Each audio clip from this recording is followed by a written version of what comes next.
ലാലേട്ടൻ്റെ ഓരോ ചിത്രങ്ങൾ കാണുമ്പോൾ ഈ ഫോട്ടോയ്ക്ക് എന്താ ജീവൻ. ഒറ്റ പേര് അനീഷ് ഉപാസന എന്നോടൊപ്പം. നമസ്കാരം. നമസ്കാരം അനീഷ് ചേട്ടാ, ഈ ലാലേട്ടൻ്റെ ഓരോ ചിത്രങ്ങൾ കാണുമ്പോൾ ചില നടൻ നടിമാർ ഈ മൃതദേഹം കാണാനായിട്ട് വരുന്നത് തന്നെ ഷോ ഓഫ് കളിക്കാനാണോ? അജിന്റെ പ്രോഗ്രാം ഞങ്ങൾ മരിക്കുന്നതിന് മുമ്പ് ആശുപത്രിയിലാണ് വയ്യെന്ന് അറിയുമ്പോൾ തന്നെ ന്യൂസ് കാർഡ് ഉണ്ടാക്കിയിടുന്നത് എത്ര പേരുണ്ടെന്ന് അറിയും? ലാൽ സാറിൻ്റെ അമ്മ മരണപ്പെട്ട ദിവസം നമ്മൾ അളമക്കര വീട്ടിലൊക്കെ ഉണ്ടായിരുന്നു നമ്മൾ. അപ്പോൾ അവിടുത്തെ ഒരു സിസ്റ്റം തീരുമാനിച്ചതാണ് മാധ്യമങ്ങൾ. അതായത് മാധ്യമങ്ങൾക്ക് ഒരു ബൗണ്ടറി കൊടുത്തിട്ടാണ് അവിടെ അതെല്ലാം നടന്നത്. അവിടെ ഈ ജനങ്ങൾ ബോഡി കാണാൻ വരുമ്പോൾ കണ്ട കാഴ്ച എന്താണ്? എനിക്കത് പേഴ്സണലി കുറച്ച് ബുദ്ധിമുട്ടുണ്ടാക്കി. മോഹൻലാലിനെ കാണാൻ വേണ്ടിയിട്ട് ആരും ആ വീട്ടിലേക്ക് വരണ്ടായിരുന്നു. അതെ, ആ ദിവസം വരണ്ടായിരുന്നു. ഇതിനൊരു മാറ്റം എങ്ങനെ കൊണ്ടുവരാൻ പറ്റും? മുഖ്യമന്ത്രിക്ക് മാല ഇട്ടവന്മാരെ ഈ പറയുന്നത്. അത് ഞാൻ കണ്ടൊരു കാഴ്ച, ഡെഡ് ബോഡിയുടെ അടുത്ത് വന്നിട്ട് വരെ ഫോൺ പിടിച്ചേക്കുന്നു.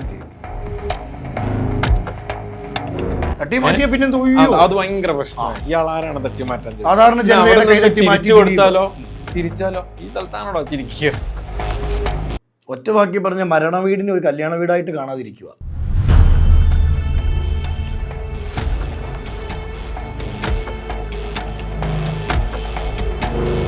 എല്ലാവർക്കും നമസ്കാരം. ഞാൻ അജിൻ വർഗീസ്. സെല്ലിലോഡിൻ്റെ മറ്റൊരു എപ്പിസോഡിലേക്ക് അവർക്ക് സ്വാഗതം. ഫോട്ടോഗ്രാഫി പഠിപ്പിക്കാൻ പറ്റത്തില്ല, പക്ഷെ പഠിക്കാൻ പറ്റും. ലാലേട്ടൻ്റെ ഓരോ ചിത്രങ്ങൾ കാണുമ്പോൾ ഈ ഫോട്ടോയ്ക്ക് എന്താ ജീവൻ. ഒറ്റ പേര് അനീഷ് ഉപാസന എന്നോടൊപ്പം. നമസ്കാരം. നമസ്കാരം അനീഷ് ചേട്ടാ, ഈ ലാലേട്ടൻ്റെ ഓരോ ചിത്രങ്ങൾ കാണുമ്പോളേ ഒന്നും വേണ്ട, നമ്മൾ കുട്ടിക്കാലം മുതലേ നമ്മളൊരു മുണ്ടെടുക്കുമ്പം നമ്മൾ പോലും നമ്മളൊന്ന് ചെരിയും. എന്താ മോനെ അല്ലേ? അത് ലാലേട്ടൻ എന്ന് പറഞ്ഞ ഒരു മഹാനാടനല്ലേ നമ്മൾ കണ്ടിട്ടുള്ളൂ. ഞങ്ങൾ കാണുന്ന ലാലേട്ടൻ്റെ ചിത്രങ്ങളാണ്. റിയാക്ട് ചെയ്തതിനെ പറ്റി എന്താ അഭിപ്രായം? അല്ല, അയാൾക്ക് ഈ പറയുന്ന പോലെ അയാൾക്ക് അത് കോർഡിനേറ്റ് ചെയ്യാൻ പറ്റുമോ? ഒരിക്കലും പറ്റില്ലല്ലോ. അയാളെ വീട്ടിൽ നടന്നൊരു വലിയ കാര്യമാണ് അത്. അതിന്റെ പ്രശ്നത്തിലാണ് അയാൾ, അതിന്റെ വിഷമത്തിലാണ് അയാൾ ഇരിക്കുന്നത്. അത് കൂടെയുള്ള ആൾക്കാരല്ലേ ചെയ്ത് കൊടുക്കേണ്ടത്, അല്ലേ? അങ്ങോട്ട് നിങ്ങൾ ആരും പോകണ്ട. അതേപോലെ തന്നെ ഞാൻ ലാൽ സാറിൻ്റെ അമ്മ മരണപ്പെട്ട ദിവസം നമ്മൾ അളമക്കര വീട്ടിലൊക്കെ ഉണ്ടായിരുന്നു നമ്മൾ. അപ്പോൾ അവിടുത്തെ ഒരു സിസ്റ്റം തീരുമാനിച്ചതാണ് മാധ്യമങ്ങൾ കാരണം അതൊരു പേഴ്സണൽ സ്പേസ് ആണ് ലാൽ സാറിൻ്റെ വീടെന്ന് പറയുന്നത്. അവിടെ നിന്ന് എടുത്തോട്ടെ എന്ന്, അതായത് മാധ്യമങ്ങൾക്ക് ഒരു ബൗണ്ടറി കൊടുത്തിട്ടാണ് അവിടെ അതെല്ലാം നടന്നത്. ഒരു പ്രശ്നവും മാധ്യമങ്ങൾ ഉണ്ടാക്കിയിട്ടില്ല. അവരാരെങ്കിലും ഇടിച്ച് ആ വീട്ടിൻ്റെ അകത്ത് കയറിയോ? നിങ്ങൾ ആരെങ്കിലും അവിടുത്തെ വിഷ്വൽ കണ്ടിരുന്നോ? ഒരു ഓൺലൈൻ മീഡിയ എടുത്ത വിഷ്വൽ ആരെങ്കിലും കണ്ടിരുന്നോ? ഒന്നും കണ്ടിട്ടില്ല. ഞാൻ അതിൻ്റെ അകത്തുണ്ട്. അപ്പം ഞാൻ ഷൂട്ട് ചെയ്തിട്ടുണ്ട് അപ്പോൾ എൻ്റെ അടുത്ത് പ്രൊഫഷണൽ ക്യാമറ ഉണ്ടായിരുന്നില്ല. അപ്പം എൻ്റെ അടുത്ത് അവർ പറഞ്ഞു, ചുമ്മാ അനീഷ് ഫോണിൽ തന്നെ എടുത്ത് വെച്ചോളും, ഇതൊന്ന് ജസ്റ്റ് ഇതിനൊരു ബാക്കപ്പിന് വേണ്ടി എടുത്ത് വെച്ചോളൂ. ഞാൻ മാത്രമാണ് അതിൻ്റെ അകത്ത് ഷൂട്ട് ചെയ്തത്. അതിന് എന്നോട് കുറേ എതിർപ്പ് ഈ സാറ്റലൈറ്റ് മാധ്യമങ്ങളൊക്കെ ഉണ്ടായിരുന്നു. ഒരു ഫോട്ടോ എങ്കിലും ഞങ്ങൾക്ക് തരും, ഞങ്ങൾക്കത് പോസ്റ്റ് ചെയ്യാനോ ഇതാക്കാനാണ്. ഞാനിത് കൊടുക്കാൻ തയ്യാറാവാത്തതിൻ്റെ കാരണം എന്താ വെച്ചാൽ എനിക്കൊരു പ്രോപ്പർ പെർമിഷൻ കിട്ടണം. പക്ഷെ എനിക്കത് ചോദിക്കാനുള്ളൊരു സാഹചര്യം അല്ല അവിടെ. ഞാൻ പത്രത്തിൽ കൊടുക്കണം, അവർ ചോദിക്കണം, എനിക്കത് ചോദിക്കാൻ പറ്റില്ല. ഞാനത് ചോദിച്ചില്ല. ഞാൻ വിചാരിച്ചത് ഇതിൻ്റെ പേരിൽ ഞാൻ വഴക്ക് കേൾക്കണം, ഞാനങ്ങ് കേൾക്കാം, ഞാൻ കേട്ടോളാം. ഞാനിത് സ്റ്റോർ ചെയ്ത് എടുത്തു വെച്ചു. ഞാൻ നാളെ ഇപ്പോൾ സാറിൻ്റെ അവിടെ നിന്ന് ആരെങ്കിലും എന്നോട് ചോദിക്കുകയാണെങ്കിൽ സാർ ഞാൻ എടുത്ത് ഒരു ബാക്കപ്പ് എൻ്റെ കയ്യിലിരിക്കുന്നുണ്ട് എന്ന് പറയാൻ വേണ്ടി മാത്രം ഞാനത് എടുത്തു വെച്ചു. മാധ്യമങ്ങൾ കുറച്ച് എൻ്റെ അടുത്ത്, അതായത് അവരൊരിക്കലും തള്ളിക്കയറിയൊന്നുമില്ല. ഞാൻ പുറത്ത് വരുമ്പോൾ അനീഷ് ഒരു ഫോട്ടോ തരാൻ പറ്റുമോ, ഒരു വീഡിയോ തരാൻ പറ്റുമോ, ഞങ്ങൾക്ക് ലൈവ് വിടാൻ വേണ്ടിയിട്ടാണെന്ന് പറഞ്ഞു. നമ്മളൊന്നും കൊടുത്തിട്ടില്ല, ഒരു സാധനം നമ്മൾ കൊടുത്തിട്ടില്ല. അതേപോലെ തന്നെ ട്രിവാൻഡ്രത്ത് വീട്ടിൽ എനിക്ക് ഭയങ്കര ബുദ്ധിമുട്ടായ ഒരു കാര്യം, ട്രിവാൻഡ്രത്ത് വീട്ടിൽ സാറിൻ്റെ വീട്ടിൽ നമ്മൾ രാവിലെ മുതൽ രാത്രി മറവ് ചെയ്യുന്നത് വരെയുള്ള നമ്മൾ ആളുകളെ നിയന്ത്രിക്കണം. നൂറുകണക്കിന് ആളുകൾ, ആയിരക്കണക്കിന് ആളുകളാണ് വന്നത്. ഇവരെല്ലാം ഗേറ്റിൻ്റെ പുറത്താണ്. മീഡിയ ഫുൾ ഗേറ്റിൻ്റെ പുറത്താണ്. അവിടെ നിന്നിട്ടാണ് ഷൂട്ട് ചെയ്യണത്. കുറച്ച് മീഡിയ ബാക്കിൽ വന്നിട്ട് ജനൽ വഴി ഷൂട്ട് ചെയ്യുന്നുണ്ട്. അവരാരും അകത്തേക്കൊന്നും ആരും കയറ്റിയിട്ടില്ല. അവർ നിയന്ത്രിക്കാൻ പറ്റും. നമ്മൾ വിചാരിച്ചാൽ അവരെ അവരോട് വരരുത് എന്ന് പറഞ്ഞാൽ അവരാരെങ്കിലും വരുമോ? ഇടിച്ചു കയറി വരുമോ? നമ്മളെ വീട്ടിൻ്റെ ഉള്ളിലേക്ക് ആരെങ്കിലും വരുമോ? അവർ നിയന്ത്രിച്ചാൽ മതി. പക്ഷെ എനിക്ക് അന്ന് ഈ ജനങ്ങൾ പോലും, ലാൽ സാറ് അമ്മയുടെ മകനാണ്, അവരവിടെ നിൽക്കേണ്ടത്. അവിടെ മോഹൻലാൽ എന്നുള്ളതിനേക്കാൾ ഉപരി മകനാണ്. നമ്മളങ്ങനെയാണ് കണ്ടുകൊണ്ടിരിക്കുന്നത്. പക്ഷെ ഈ വന്ന ആളുകളൊക്കെ സാറിനെ മാത്രം നോക്കണ കാണുമ്പോഴേ അവരെന്തിനാ വന്നതെന്നുള്ളൊരു ചോദിച്ചിട്ടായിട്ട് എൻ്റെ മുന്നിലുണ്ട്. എനിക്ക് ഭയങ്കര പെയിൻഫുൾ ആയി അതപ്പോൾ. അവിടെ ഈ ജനങ്ങൾ ബോഡി കാണാൻ വരുമ്പോൾ കണ്ട കാഴ്ച എന്താണ്? ഞാൻ കണ്ടത് എന്താ വെച്ചിട്ടുണ്ടെങ്കിൽ ആൾക്കാർ ഈ അമ്മയൊക്കെ മകനെയൊക്കെ തോണ്ടിയിട്ട് നോക്ക് ലാലേട്ടനെ നോക്ക് എന്ന് പറഞ്ഞപ്പോൾ എനിക്കത് പേഴ്സണലി കുറച്ച് ബുദ്ധിമുട്ടുണ്ടാക്കി. മോഹൻലാലിനൊക്കെ കാണാൻ വേണ്ടിയിട്ട് ആരും ആ വീട്ടിലേക്ക് വരണ്ടായിരുന്നു. അതെ, ആ ദിവസം വരണ്ടായിരുന്നു. അതിന് വേറെ ഒരുപാട് സൗകര്യങ്ങൾ ഉണ്ടാവുമല്ലോ, അവിടെയും കണ്ടാൽ മതിയായിരുന്നു. ഇതിന് വരണ്ടായിരുന്നു എന്ന് എനിക്ക് തോന്നി. അത് ആരായാലും ഏതൊരുത്തിൻ്റെ വീട്ടിലാണ് അതല്ല, ഇവരിൽ എത്ര പേരാണ് ഇത് കാണാൻ വന്നത്, ഈ അമ്മയെ കാണാൻ വന്നത് എനിക്കിപ്പോഴും വ്യക്തമല്ല. കാരണം ഞാൻ അവിടെ നിന്നിട്ടാണ് ഈ ആൾക്കാരെങ്ങനെ അങ്ങോട്ടും ഇങ്ങനെ പറഞ്ഞയച്ചിരുന്നത്. പക്ഷേ ഈ പോയ ആൾക്കാർ, കാണാൻ പറ്റാത്ത ആൾക്കാർ പോയി തിരിച്ചു വന്നിട്ട് പിന്നെയും കണ്ട കാഴ്ചകളൊക്കെ ഉണ്ട്. പിന്നെ റിപ്പീറ്റ് ആയിട്ട് വന്നു ഇനിയും സാറിനെ കാണാൻ വേണ്ടിയിട്ട് വന്ന് കയറിപ്പോയ ആൾക്കാരൊക്കെ ഉണ്ട്. ഞാൻ അതിനോടൊക്കെ പേഴ്സണലി ഭയങ്കര എതിരാണ്. അങ്ങനെ ചെയ്യാൻ പാടില്ല. ഒരു ഓർഗനൈസേഷൻ്റെ കുഴപ്പമുണ്ടോ? അല്ല, അവിടെ നമുക്കത് നിയന്ത്രിക്കാൻ പറ്റില്ല. അവിടെ നമ്മൾ എന്ത് ചെയ്യാനാ? അവിടെ ആ വീട്ടിൽ അത് എന്താ പറയുക, അത് കൺട്രോൾഡ് ആണ് കുറേ കാര്യങ്ങൾ. അതുകൊണ്ടാണല്ലോ മാധ്യമങ്ങൾ ഉൾപ്പെടെ എല്ലാം പുറത്തുനിന്നും. പക്ഷെ അകത്ത് കയറിയ ആൾക്കാരെ നമുക്ക് എന്ത് ചെയ്യാൻ പറ്റും? ഞാൻ പറഞ്ഞ അത് ഇവരുടെ ഒരു ചിന്തയാണ് മാറ്റേണ്ടത്. ഈ പൊതുജനങ്ങൾ അവരും കൂടെ ശ്രദ്ധിക്കണം. നമ്മൾ ഇദ്ദേഹത്തിൻ്റെ വീട്ടിൽ വന്നത് അദ്ദേഹത്തിൻ്റെ അമ്മയെ കാണാനാണ് എന്നുള്ളൊരു ചിന്ത അവിടെ വേണം. അവിടെ ചിരിച്ചിട്ടല്ല അതിനെ ഹാൻഡിൽ ചെയ്യേണ്ടത്. ചിരിച്ചുകൊണ്ട് കടന്നു പോകുന്ന ആൾക്കാരൊക്കെ ഞാൻ കണ്ടിട്ടുണ്ട്. പല മുഖങ്ങളെ കണ്ടു. എന്നാൽ സിൻസിയറായിട്ട് വന്ന ഒരുപാട് ആൾക്കാരെ നമുക്ക് കാണാൻ പറ്റും. മനസ്സിലായില്ലേ? അവർ ആ അമ്മയെ കാണാനാണ് വന്നിട്ടുള്ളത്. ചില നടൻ നടിമാർ ഈ മൃതദേഹം കാണാനായിട്ട് വരുന്നത് തന്നെ ഷോ ഓഫ് കളിക്കാനാണോ? അങ്ങനെ എനിക്ക് തോന്നിയിട്ടില്ല. അതായത് ഫോട്ടോ എടുത്ത് സ്റ്റാറ്റസ് ഇടുക. ഇല്ല, അങ്ങനെ ഈ ചില ആളുകളൊക്കെ എൻ്റെ അടുത്ത് ഫോട്ടോസൊക്കെ ചോദിച്ച ആളുകളൊക്കെ ഉണ്ട്. ചില ആളുകളൊക്കെ ഇപ്പോൾ അവിടെ വന്നിട്ട് അതൊന്ന് അയച്ചു തരുമോ, ഇതൊന്ന് അയച്ചു തരുമോ എന്നൊക്കെ ചോദിച്ചു. ഞാൻ അയച്ചു കൊടുത്തില്ല. അത് ആ കാരണം കൊണ്ട് അവരെന്നോട് തെറ്റാണെങ്കിൽ തെറ്റിട്ട് എന്ന് തന്നെ കരുതിയിട്ട് ഞാൻ അയച്ചു കൊടുത്തില്ല. അവരുടെ ആവശ്യം ഇപ്പോൾ അജിൻ പറഞ്ഞത് തന്നെ ആയിരിക്കാം, മേ ബി സ്റ്റാറ്റസ് ഇടാൻ അതിനൊക്കെ അതിൻ്റെ ആവശ്യമുണ്ടെന്ന് എനിക്ക് തോന്നിയില്ല. അതുകൊണ്ട് ഞാൻ അയച്ചു കൊടുത്തില്ല. ഇതിനൊരു മാറ്റം എങ്ങനെ കൊണ്ടുവരാൻ പറ്റും? അല്ല, ഞാൻ പറഞ്ഞത് അവിടെ ആരാണോ കോർഡിനേറ്റ് ചെയ്യുന്നത് അവരോട് ഇതൊന്ന് മൊബൈലിൽ ഷൂട്ട് ചെയ്യല്ലേ എന്ന് പറയാം. ഒരു വലിയ സെലിബ്രിറ്റി മരണപ്പെടുമ്പോൾ ഇപ്പോൾ സലീമേട്ടൻ്റെ കാര്യം സ്വാഭാവികമായി ഇപ്പോൾ സലീമേട്ടൻ അല്ലെങ്കിൽ ലോകം അറിയുന്ന ഒരു നടിമാർ മരിക്കുമ്പോൾ കാര്യമാണെങ്കിൽ അതെ. അപ്പം അത് ഒന്നും നിയന്ത്രിക്കാൻ പറ്റുന്ന കാര്യമേ ഉള്ളൂ. അതായത് എല്ലാവരും പോകുന്നത് സോഷ്യൽ മീഡിയനെ അല്ലെങ്കിൽ ഓൺലൈൻ മീഡിയനെ നിർത്തലാക്കാനാണ് പോകുന്നത്. ഇവിടെ ബാക്കിയുള്ളവരുടെ കയ്യിലുള്ള മൊബൈൽ എന്താണ് ആരും കാണാത്തത്? അല്ല, ഇപ്പൊ ഈ ചന്തു റിയാക്ട് ചെയ്യുന്നത് ഭയങ്കര പെയിൻ ആയി എനിക്കത്. ഇല്ലില്ല, ഞാൻ അല്ലാണ്ട് ഞാൻ കണ്ടതാണ്. അപ്പോഴേക്കും ഞാൻ പോന്നിരുന്നു അവിടുന്ന്. അവനത് ബുദ്ധിമുട്ടായിട്ടാണ്. അതായത് അവൻ്റെ അച്ഛനെ അവനൊന്ന് കാണാൻ ഈ തള്ളലിൻ്റെ ഇടയിലാണ് അവൻ നിൽക്കുന്നത്. മനസ്സിലായില്ലേ? അപ്പം അതെല്ലാം മാധ്യമങ്ങളാണെന്ന് എങ്ങനെ പറയാൻ പറ്റും? ചെയ്തതിനെ പറ്റി എന്താ അഭിപ്രായം? അല്ല, അയാൾക്ക് ഈ പറയുന്ന പോലെ അയാൾക്ക് അത് കോർഡിനേറ്റ് ചെയ്യാൻ പറ്റുമോ? ഒരിക്കലും പറ്റില്ലല്ലോ. അയാളെ വീട്ടിൽ നടന്നൊരു വലിയ കാര്യമാണ് അത്. അതിൻ്റെ പ്രശ്നത്തിലാണ് അയാൾ, അതിൻ്റെ വിഷമത്തിലാണ് അയാൾ ഇരിക്കുന്നത്. അത് കൂടെയുള്ള ആൾക്കാരല്ലേ ചെയ്ത് കൊടുക്കേണ്ടത്, അല്ലേ? അങ്ങോട്ട് നിങ്ങൾ ആരും പോകണ്ട. അത് അങ്ങനെയുള്ള സ്ഥലമാണ്, അങ്ങോട്ട് ആരും പോകണ്ട. അത് അവർക്ക് ആ ചടങ്ങുകൾ നടത്താനുള്ള സ്ഥലം, നിങ്ങൾ അങ്ങോട്ട് പോകരുത് എന്ന് പറഞ്ഞ് മാറ്റി നിർത്തേണ്ടത് ആരാണ്? ആ കുടുംബവുമായിട്ട് അടുപ്പമുള്ള അല്ലെങ്കിൽ അത് കോർഡിനേറ്റ് ചെയ്ത ആൾക്കാരല്ലേ അത് ചെയ്യേണ്ടത്, അല്ലേ? എല്ലാവരും അങ്ങ് തുറന്നു വിട്ടിട്ട് അവൻ പിന്നെ എന്ത് ചെയ്യണം? അവൻ പിന്നെ ആരോട് പറയണം? അവന് അവിടെ പറഞ്ഞിട്ട് ഒന്നും ചെയ്യാൻ പറ്റില്ല എന്ന് അറിഞ്ഞുകൊണ്ട് തന്നെ അവൻ പറഞ്ഞത്. അവൻ്റെ വിഷമം വിളിച്ച് പറയുന്ന ഒരു മകൻ്റെ പെയിനാണ് കേട്ടത്. അവിടെ ഒരിക്കലും ചന്തു ഒരു സിനിമ നടന്റെ മകനായിട്ടല്ല നിന്നേ. മകനെ അച്ഛൻ മരിച്ചതിന്റെ വേദനയിൽ നിന്നതാണ്. കാരണം അത് എന്തുകൊണ്ടാണ് അത് നിയന്ത്രിച്ചില്ല എന്ന് എനിക്കിപ്പോഴും അറിയില്ല. എനിക്കതിൻ്റെ ബാക്ക് സ്റ്റോറി ഒന്നും എനിക്കറിയില്ല. ഈ ഒരുപാട് നടന്മാരുടെ ഫാമിലിയിൽ മരണം ഉണ്ടാകുമ്പോൾ അനീഷേട്ടൻ എന്തായാലും പോകും. അപ്പോൾ ഇത് ഇന്നുണ്ടായ സംഭവങ്ങളല്ല. ഇല്ല, ഞാൻ നേരത്തെയും കണ്ടിട്ടുണ്ട് ഇതൊക്കെ. ഞാൻ പറഞ്ഞില്ല, ഇപ്പോൾ ഈ മീഡിയനൊക്കെ മാറ്റി നിർത്താൻ നമ്മൾ പറഞ്ഞ മീഡിയ മാറി നിൽക്കുന്നേ. അവിടുന്ന് ഇടിച്ചു കയറി വരുന്നവരല്ലെന്ന് കയറി വരില്ല, അവർ മാറി നിന്നോളും. അത് സാറ്റലൈറ്റ് മാധ്യമങ്ങളാണെങ്കിൽ അല്ലാത്ത ഓൺലൈനും മാറി നിൽക്കും.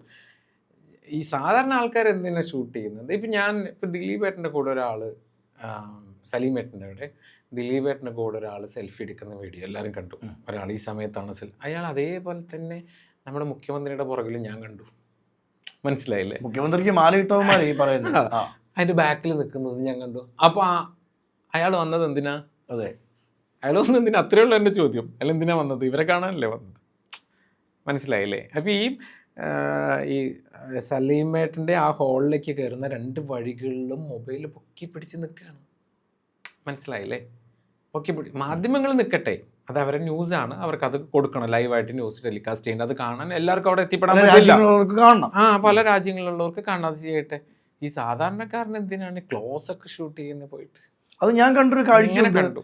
ഡെഡ് ബോഡിയുടെ അടുത്ത് വന്നിട്ട് വരെ ഫോൺ പിടിച്ചേക്കുന്നു. അപ്പൊ അതിനെന്താണ് അവിടെ നിയന്ത്രിക്കുന്ന ആൾക്കാർ എന്തുകൊണ്ട് തടസ്സപ്പെടുത്തുന്നില്ല? അത്രയുള്ള എൻ്റെ ചോദ്യം. അത് എന്തുകൊണ്ട് തടസ്സപ്പെടുത്തും? അത് ചെയ്യരുതെന്ന് പറഞ്ഞൂടെ അവർക്ക്? അല്ലേ?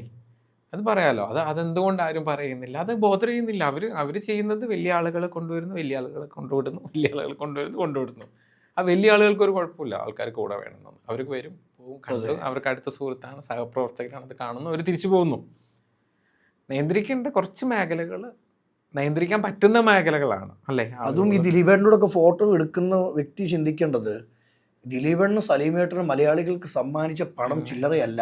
പിന്നെ ആ ദിലീപേട്ടന്റെ മാനസികാവസ്ഥ അപ്പോൾ എന്തായിരിക്കും? ദിലീപേട്ടൻ്റെ റിയാക്ഷനിൽ തന്നെ നമുക്ക് ഭയങ്കര പെയിൻ ആവും. പുള്ളി കുടുങ്ങി കിടക്കുക. പുള്ളി എന്ത് ചെയ്യണം? പുള്ളി എന്ത് ചെയ്താലും പ്രശ്നമാണല്ലോ. പിന്നെ പുള്ളി എന്താ ചെയ്യേണ്ട? ദിലീപേട്ടൻ പറയുന്നത് ഞാൻ സംസാരിച്ച കുഴപ്പം അതന്നെ പുള്ളിയുടെ റിയാക്ഷനിൽ. അതല്ലാണ് ഞാനിപ്പോ എന്താ ചെയ്യേണ്ടത്? ഇയാളെ കൈ തട്ടി മാറ്റണോ? തട്ടി മാറ്റിയ പിന്നെ അത് ഭയങ്കര പ്രശ്നമാണ്. ഇയാൾ ആരാണ് തട്ടി മാറ്റാൻ? സാധാരണ ചിരിച്ചു കൊടുത്താലോ, ചിരിച്ചാലോ? ഈ സ്ഥലത്താണോടോ ചിരിക്കുക? ഈ സെലിബ്രിറ്റികളിൽ പെട്ടുപോകുന്ന പോയിന്റുകൾ ഇതൊക്കെയാണ്. ഇപ്പം എൻ്റെ മുന്നിൽ നടന്ന ഒരു ആക്ട്രസിൻ്റെ അടുത്ത് ഒരാൾ ചോദിക്കുകയാണ്, ഞങ്ങൾ ബോഡി കണ്ട് തിരിച്ചു വരികയാണ്, ആക്ട്രസ് ഫ്രണ്ട് എൻ്റെ സുഹൃത്താണ് എന്നൊക്കെ. അപ്പോൾ പേരെന്തായിരുന്നു എന്ന് ചോദിച്ചു ഒരാൾ.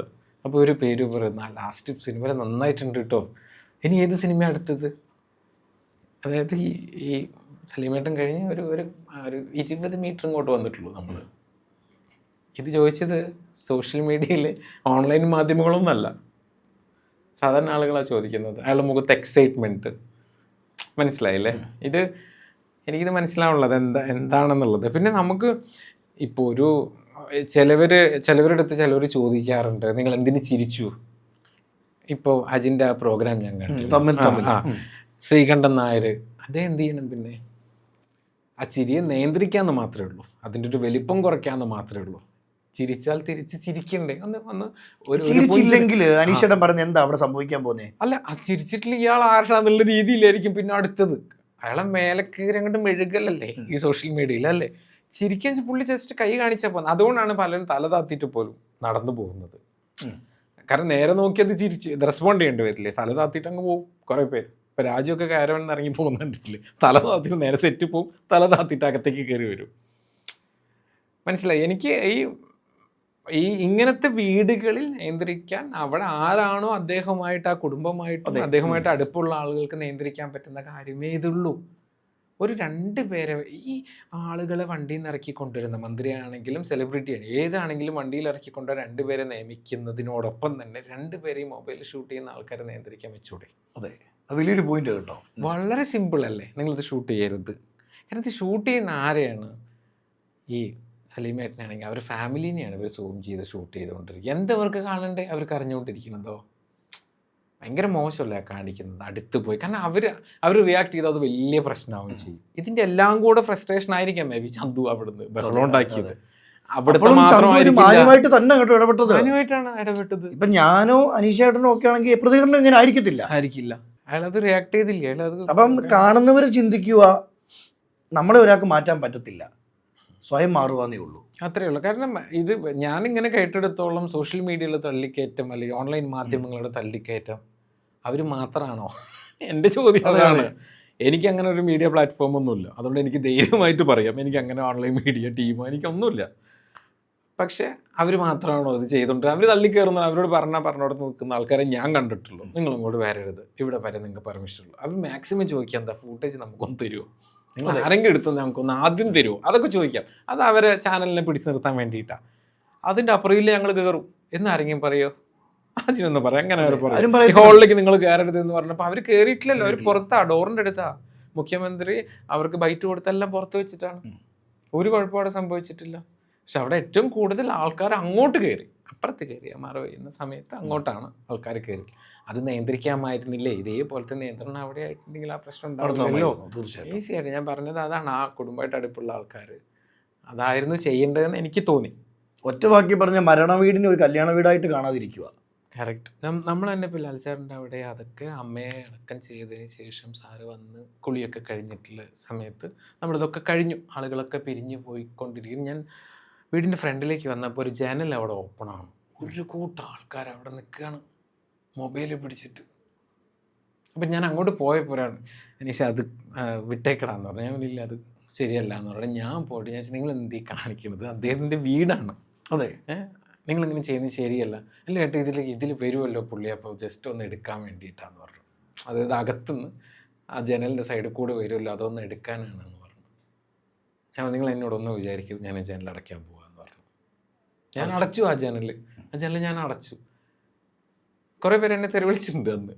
അത് ഞാൻ മൈൻഡിൽ ഞാൻ അടച്ചു. നമുക്കത് പറ്റുന്നില്ല. അതെ, അത് ഒരു കൂട്ടം ആൾക്കാർ ചിരിച്ചുകൊണ്ട് അങ്ങനെ ഇതൊക്കെ അറിയണമെങ്കിൽ സ്വന്തം വീട്ടിൽ മരിക്കണമെന്നേ. ഈ ഫോണും പിടിച്ചിട്ട് ഇങ്ങനെ നിൽക്കുക സാറയിൽ പാസ് ചെയ്യുമ്പോൾ ജസ്റ്റ് എടുക്കാൻ വേണ്ടിയിട്ട്. അദ്ദേഹത്തിൻ്റെ പെയിൻ ഈ നിൽക്കുന്ന ആർക്കെങ്കിലും അറിയൂ? അതെ, അവരെടുക്കുന്നൊരു പെയിന് അല്ലേ? അത് എനിക്ക് കുറച്ച് മനസ്സിലായത് കൊണ്ടാണ് ഞാൻ ആ ജനൽ അടച്ചത്. അദ്ദേഹത്തിൻ്റെ വീടിൻ്റെ ജനൽ ഞാൻ അടച്ചിട്ട് ഞാനൊരു മാറ്റി നിർത്തി. നിങ്ങൾ എടുക്കണ്ട, അങ്ങോട്ട് പോകണ്ടെന്ന് പറഞ്ഞു. അല്ല, ഇങ്ങനെ കുറച്ച് പേരൊന്ന് വിചാരിച്ചാൽ മതിയായിരുന്നു സലീമേട്ടൻ്റെ മരണാന്തര ചടങ്ങിലും. അത്രേ ഉള്ളൂ. അല്ല, ഇതൊന്നും വലിയ പരിഹരിക്കാൻ പറ്റാത്ത പ്രശ്നങ്ങളൊന്നും ഒന്നുമില്ല. എനിക്കത് ഭയങ്കര ബുദ്ധിമുട്ടായി പോയി. ചന്തു അത് പറഞ്ഞപ്പോഴേ ഞാനതിങ്ങനെ റിപ്പീറ്റ് ചെയ്ത് കണ്ടപ്പോൾ അയാളുടെ പെയിൻ നമുക്ക് കൃത്യമായിട്ട് നമുക്ക് മനസ്സിലാവും. എത്ര ബുദ്ധിമുട്ടിയിട്ടാവും പറഞ്ഞത്. എന്താ നിങ്ങൾ ഈ കാണിക്കണമെന്നാണ് ചോദിക്കുന്നത്.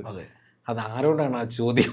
എനിക്ക് വലിയൊരു ക്വസ്റ്റ്യൻ മാർക്ക്, ഭയങ്കര ക്വസ്റ്റ്യൻ മാർക്ക്. ഇത് ആരോടൊക്കെയാണ് ചോദ്യം? സിനിമാ പ്രവർത്തകരോടാണോ, സിനിമ നടന്മാരോടോ, ഓൺലൈനാണോ, പൊതുജനങ്ങളോടാണോ, ആരോടാണ് ഇയാൾ ആ ചോദ്യം ചോദിച്ചിട്ടുള്ളത്? എല്ലാവരും ആൻസർ ചെയ്യണം ആ ചോദ്യത്തിന്, അല്ലേ? എല്ലാവരും ആൻസർ ചെയ്യേണ്ട ചോദ്യമാണ് അത്. അതൊരു ചെറിയ ചോദ്യമായിട്ട് തള്ളിക്കളയേണ്ട ഒരു കാര്യമില്ല അതിൽ.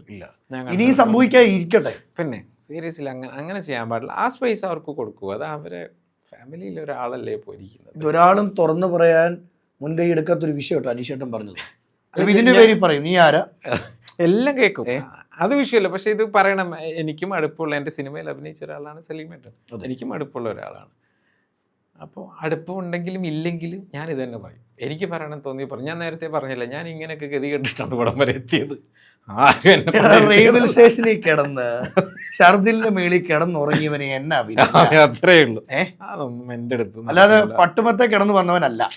എനിക്ക് എല്ലാവരോടും ബഹുമാനമുണ്ട്. അതാരും പേടിച്ചിട്ടൊന്നുമല്ല. ബഹുമാനമുണ്ട്. എല്ലാവരും റെസ്പെക്ട് ചെയ്യാൻ എനിക്കറിയാം. എല്ലാവരും നല്ല രീതിയിൽ സംസാരിക്കാൻ അറിയാം. അവരൊന്നല്ല എനിക്ക് ചിലവിന് തരുന്നത്. ഞാൻ പണിയെടുത്തിട്ട് തന്നെയാണ് ഞാൻ ജീവിക്കുന്നത്. എനിക്ക് പറയാനുള്ള റൈറ്റ്സ് ഉണ്ട്, അതിനുള്ള സ്പേസ് ഉണ്ട്. ഇപ്പോൾ അജിൻ്റെ ഇവിടെ തന്നെ പറയാൻ എനിക്കൊരു സ്പേസ് ഉള്ളതുകൊണ്ടാണ് എനിക്കത് പറയാൻ പറ്റും. ഞാനത് പറയും. എനിക്ക് ഇതിൻ്റെ പേരിൽ ചിലപ്പോൾ എൻ്റെ സിനിമ നടന്നില്ലെങ്കിൽ വേണ്ട, എൻ്റെ ആഗ്രഹം സിനിമ സ്ക്രീനിൽ എൻ്റെ പേരെഴുതി കാണിക്കണമെന്ന്. അതൊക്കെ കഴിഞ്ഞിട്ട് 10-12 കൊല്ലമായി. ഇപ്പോൾ കുഴപ്പമില്ലാതെ സാമ്പത്തികമായിട്ടും എല്ലാ രീതിയിലും ഞാൻ സേഫാണ്.